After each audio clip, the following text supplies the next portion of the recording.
Hello, I'm Des Dearlove. Welcome to the Thinkers 50 studio here in central London. My guest today is Whit Mitchell. Whit, welcome. Thank you very much, Des. Whit is the author of Working in Sync, a book that pulls out the lessons from a group of rowers. Yes, group of oarsmen in Dartmouth College in Hanover, New Hampshire. All right, tell me about the genesis of the book. How did this come about? Well, there was a 25th reunion for the college athletes, and one of them found me and said, you know, make sure to come down to the restaurant, and we all want to celebrate together. We hadn't seen each other for over 25 years, and we all got together that evening, 11 out of the 18 oarsmen that I coached. And they each came up to me and told me stories about their present personal and professional successes, and many of them attributed much of their success to some of the lessons learned out on the river, on the Connecticut River, as oarsmen at Dartmouth College. And I became so enthralled with the lessons learned and how they'd applied lessons from sport into their professional business success that I thought to myself the next day, we've got to put these stories together.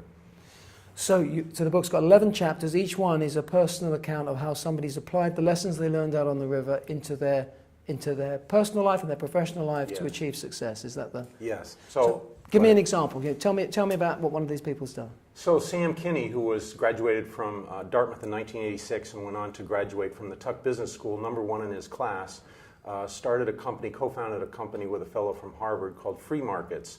And what Sam learned as a leader was that he had to get out into the working force and find out more about how he was leading and his effectiveness. Sam has a quote in the book that says, "The leading cause of death of an executive career is lack of self-awareness." And Sam learned quite early on that if he could mingle amongst the employees and ask questions such as, how could I become more effective as a leader, he learned quite a bit about what he could do differently to get them to be successful in their own careers, and built a culture of community and success, and retired at the age of 37. So I think we all ought to listen to Sam, become more self-aware.